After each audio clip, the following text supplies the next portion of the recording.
기도하겠습니다.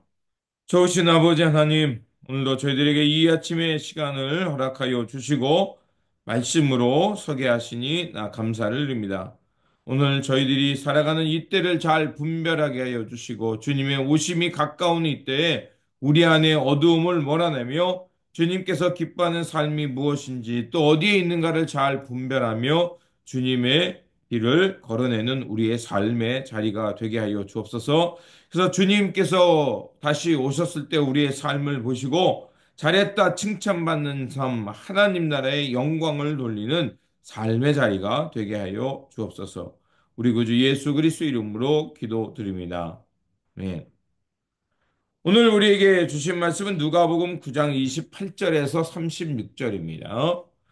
이 말씀을 하신 뒤에 여드레쯤 되어서 예수께서는 베드로와 요한과 야고보를 데리고 기도하러 산에 올라가셨다.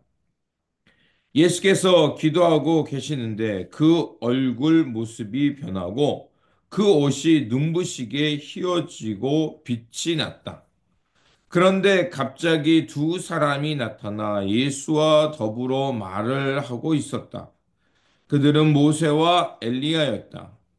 그들은 영광에 쌓여 나타나서 예수께서 예루살렘에서 이루실 일, 곧 그의 떠나심에 대하여 말하고 있었다. 베드로와 그 일행은 잠을 이기지 못해서 졸다가 깨어나서 예수의 영광을 보고 또 그와 함께 서 있는 그 두 사람을 보았다. 그 두 사람이 예수에게서 막 떠나가려고 할 때에 베드로가 예수께 말하였다. 선생님, 우리가 여기서 지내는 것이 좋겠습니다. 우리가 초막 셋을 지어서 하나에는 선생님을, 하나에는 모세를, 하나에는 엘리야를 모시겠습니다. 베드로는 자기가 무슨 말을 하는지도 모르고 그렇게 말하였다. 그가 이렇게 말하고 있는데 구름이 일어나서 그 세 사람을 휩싸고 그들이 구름 속으로 들어가니 제자들은 두려움에 사로잡혔다. 그리고 구름 속에서 소리가 났다. 이는 내 아들이요 내가 택한 자다. 너희는 그의 말을 들어라. 그 소리가 끝났을 때 예수만이 거기에 계셨다. 제자들은 입을 다물고 그들이 본 것을 얼마 동안 아무에게도 알리지 않았다. 아멘. 오늘 본문 말씀은 예수님의 변모를 전해주는 말씀이면서 또 이 전체 본문 말씀이 말하는 것은 예수 그리스도의 따름에 관한 말씀입니다. 먼저 읽진 않았지만 1절에서 6절에 예수님께서는 열두 제자들 그 파송하는 말씀이 나옵니다. 그러면서 제자들에게 당부하기를 여행에 필요한 경비나 필수품조차도 소지하지 말라고 말합니다. 이 말은 말씀 선포의 긴급성을 말하는 것이고 또 아무것도 챙기지 말라는 것은 그들이 챙겨야 할 것이라고 생각했던 것, 그런 것들은 폭력과 힘을 상징하는 것들이었던 것입니다. 그래서 예수님께서는 그리스도를 따름에 있어서 언제 어디서나 비폭력 평화주의의 정신으로 살아가라는 것을 말씀하고 있습니다. 이 비폭력 평화를 추구하는 이 정신은 큰 파장을 일었고 이 소식은 헤롯 안디파스라는 그 왕에까지 그 소리가 들리게 됐고 결국 그 헤롯은 죽었던 요한이 다시 살아났다라고 생각하며 두려워했습니다. 그리고 사람들은 예수님을 따라 빈들로 나오게 됐고요. 그리고 주님은 그들을 향해서 하나님 나라의 삶에 대한 말씀을 들려주셨습니다.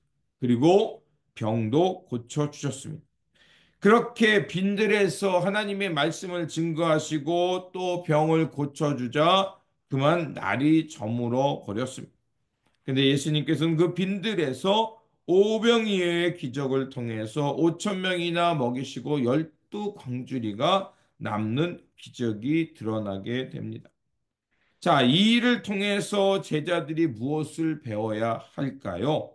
사람들은 기적, 놀라운 일에만 집중하지만 주님께서 이 기적을 통해 우리에게 말하는 것은 복음이 드러나는 그곳에 나타나는 현상을 보라는 것이었습니다. 복음이 선포되는 곳에 어떤 일이 있었냐? 약한 자, 연약한 자, 배고픈 자를 먹이고자 하는 긍휼의 마음이 그곳에 나타난다는 거예요. 그 복음을 통해서 긍휼의 마음을 갖게 되면 많은 이들을 먹이고 고치고 놀라운 기적과 이사가 나타나는 이런 일들이 일어난다는 것입니다. 주님께서 이 오병의 기적을 통해 말씀하는 것은 장차 그리스도의 공동체가 앞으로 어떤 사역을 감당해야 되는지를 우리에게 말해주고 있는 겁니다. 그리스도의 공동체는 배고픈 이들을 먹이고 병든 이들을 고쳐주면서 이 땅에 하나님 나라를 확장해 가는 것이야말로 제자의 길이요 그리스도의 공동체가 추구해야 될 삶의 모습임을 말해주고 있는 겁니다. 그리고 베드로의 위대한 고백이 나오죠. 주는 그리스도시요 살아계신 하나님의 아들임이라는 이 고백이 나옵니다. 그러자 주님께서는 아무에게도 그 고백을 이르지 말라고 말합니다. 그러면 이 위대한 고백이고 교회의 근본이 되는 이 고백을 왜 예수님은 베드로에게 잠시 동안 침묵하라고 말씀하셨을까요? 거기엔 이유가 있습니다. 우리가 진정한 고백으로 예수 그리스도의 사람으로 완전해지는 길은 십자가를 통하지 않고는 그것을 온전히 이룰 수 없기 때문에 그런 것입니다. 그래서 그 뒷부분에서 주님이 말씀하십니다. 누구든지 나를 따라오려거든 자기를 부인하고 날마다 제 십자가, 자기 삶의 자리, 자기 사명을 붙들고 주님을 따르는 자만이 온전히 주님의 길에 이를 수 있음을 말하고 있는 것입니다. 그리고 8일째쯤 지나서 베드로와 요한과 야고보를 데리고 주님은 산으로 기도하러 가십니다. 그리고 그곳에서 기도하실 때 예수님의 모습이 빛과 같이 변했고요. 예수님 곁에는 모세와 엘리야가 함께 있는 것을 제자들이 보게 됩니다. 자, 모세와 엘리야는 무엇이겠습니까? 구원의 율법과 하나님 나라의 말씀을 선포하는 선지자 대언자를 대표하는 사람들이었습니다. 자, 이력 예수님 곁에 모세와 엘리야가 있었다는 것은 예수님이야말로 구원의 말씀의 완성자요 하나님의 약속의 성취자임을 우리에게 말해주고 있는 겁니다. 그렇게 그 모습과 의미를 말씀해 주시고요. 산으로 내려옵니다. 그때 귀신 들린 아들을 둔 아버지가 예수님께 달려와 엎드리며 내 아들을 고쳐달라고 부탁합니다.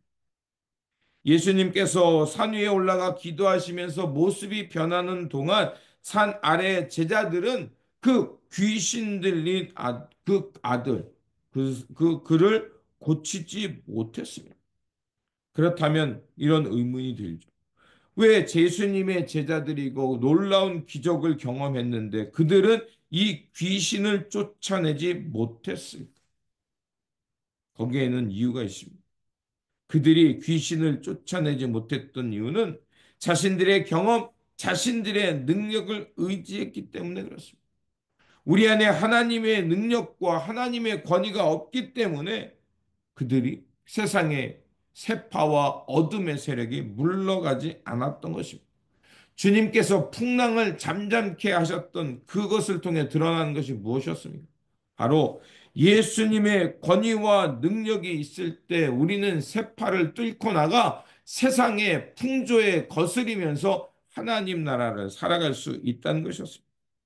산 아래에 있던 제자들은 자신의 경험과 능력을 가졌고 온전한 자기 부정과 십자가의 삶을 통해 새롭게 태어나는 하늘의 권능을 입지 못했기 때문에 그들은 세상을 이길 수 없었던 것입니다.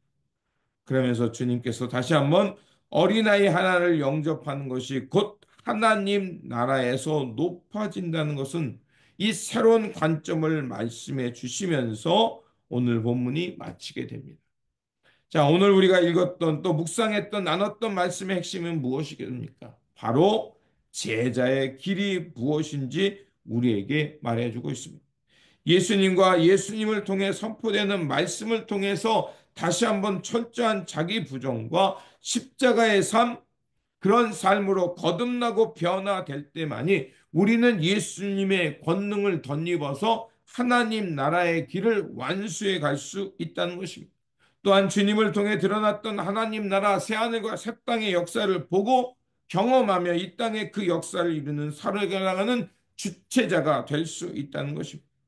그러므로 오늘도 우리에게 주어진 이 삶의 자리, 오늘 부르심의 삶을 알고 철저한 자기 부정과 예수 그리스도의 십자가를 지고 따름을 통해서 주 예수 그리스도께서 우리를 다스리고 우리를 변화시킴을 통해서 새하늘과 새 땅의 역사를 먼저 보고 그 역사를 향해 살아가는 천국 백성도 예수님의 신실한 제자들이 되시기를 주님의 이름으로 축원드립니다. 기도하겠습니다. 새하늘과 새 땅의 역사를 이루어가도록 우리를 불러주신 하나님, 자기 부정과 철저하게 자기의 십자가를 지고 주님을 따를 때만이 우리는 하나님 나라의 사명을 감당할 수 있음을 고백합니다.